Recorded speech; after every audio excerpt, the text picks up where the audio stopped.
بسم الله الرحمن الرحيم. الحمد لله رب العالمين، والصلاة والسلام على خير خلق الله محمد وعلى آله وأصحابه الكرام وتابعيهم بإحسان إلى يوم الدين.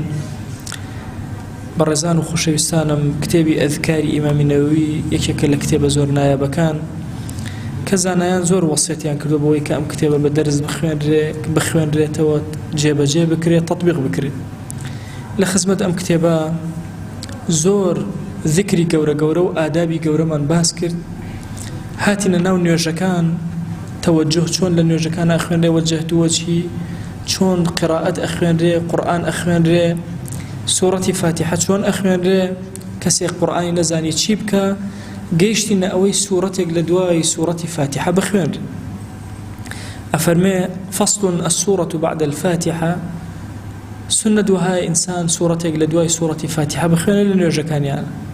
أفرمي ثم بعد الفاتحة يقرأ سورة لدواي سورة فاتحة، سورة كتير أخواني أو بعض سورة يا هندق لسورتك أخواني، وذلك سنة لو تركه صحت صلاته. أما سنتك أجد تركي كان يوجكي هالدروستا سجدي سهو جنابا أجد تركيك أيت الصلاة كي نيوجكي فرض بيا سنة بيه.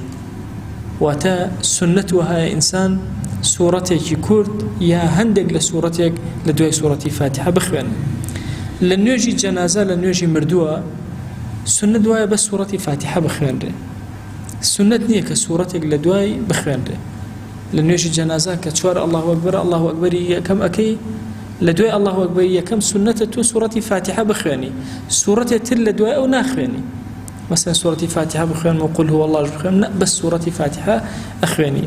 أفرمي ولا يستحب قراءة السورة في صلاة الجنازة على أصح الوجهين، دو وجهين لما زبي إمام الشافعي أصح ترين يعني أويك تهجنا أخواني تنهى سورة فاتحة أخواني، لأنها مبنية على التخفيف.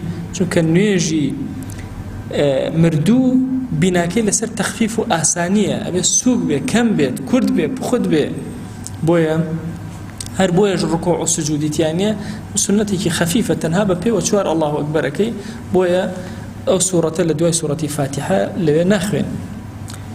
ثم هو بالخيار إن شاء قرأ سورة وإن شاء قرأ بعض سورة، والسورة القصيرة أفضل من قدرها من الطويلة. أفرمي إنسان ميل خويتي لن يجكانا كسورتك لدواي سورة فاتحة أخواني، أكري سورتك كرد بخواني، أكري سورتك دريج بخواني، أكره هندق لسورة بخوانه. بلام أجر هاتو سي آياتي خنت بأندازي مثلا إنا أعطيناك الكوثر دير ريخي خن آية يقدر بخوانه يا سورة إنا أعطينا بخوانه كاملة كاميان باشترة. أفرمي سورتك كرتك بخوانه باشترة، يعني أجر قرار بسورتك بينج دير به بكاملي بينج دير يتر لقرآن بخوانه آية أو سورة بتشوك بخوانه كبينج دير يا بينج دير لقرآن بخوانه كاميان جورة ترى سورة متكاملة خير أجري جورة ترى كبخوانه. إن جاء السنة وهاي بالترتيب قرآن، إنسان لن يجا كان قرآن بخوانه سورة كان بخوانه، وهذا مثلا سورتي قل هو الله بخاطر بيش قل أعوذ برب الفلق، قل أعوذ برب الفلق بخاطر بيش قل أعوذ برب الناس. ترتيب مصحف شونه أبو شوازة سنة بخوانه. بلام أجر طبعا أو سنة جيب جينا كان قدرا مثلا هات لبيشو بابنا قل أعوذ برب الناس يخن، لا ركعتي دوهما قل أعوذ برب الفلق يخن، هر دروسته. بلام سنة وهاي ترتيب مصحف بكار بينه. لا ركعاتي دوهمش عينا لدواي سورة كوا دس بأكابا خاندن. أجر مخالفة أمشي كرت يعني جائزة. أفرمي بون منا مثلا أجر كل ترتيب بكار بيني باشترى بون منا بابلين سورتي قل أعوذ برب الفلق بكار يمو يخسر قل أعوذ برب الناس بدوايا، أما باشترين واضحة يعني لركاتي كما أم لركاتي دوما. أجر بين مثلا سورتي بقرة هندكم لي خين لركاتي دوما هي كما لركاتي دوما هندكم لآل عمران خين هر درست واضحة. هندكم لبقرة خين تشوم سورتي قل أعوذ برب الناس مخين هر درست واضحة. بلام كام أفضل ترى أوي بالترتيب مصحف يك بدوا يك شابه خين ري أفضلك جوريتك زيادة.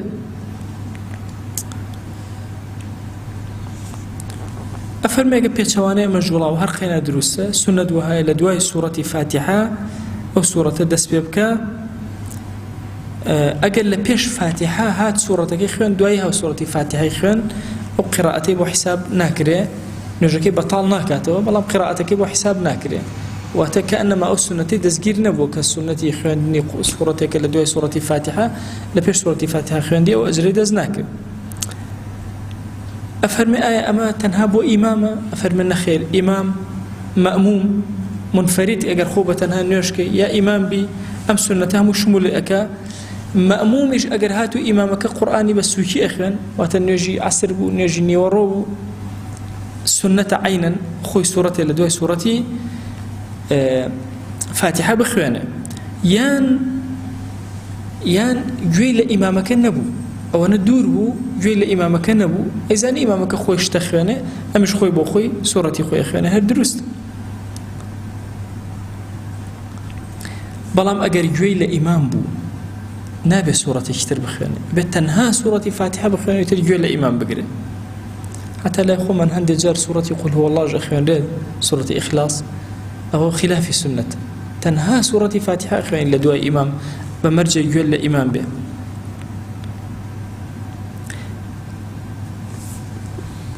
أبي أجي لي خال بيت كأم سورة أخوانه تشويج لسر دور بركان يدروز نكا كبجماعة نيرجا كان مأموم كاتي كوا أخوانات سورة لدواء سورة فاتحة أخوانه ويجوي لإمام نية دنگ برز نکاتەوە تا مەمومەکان ئەوانەی تریش هاوڵەکانی سەریان لە تێکە ئەچێ هەر کەسە خۆی بۆ خۆی سنەت وهایەکە بخوێنێ.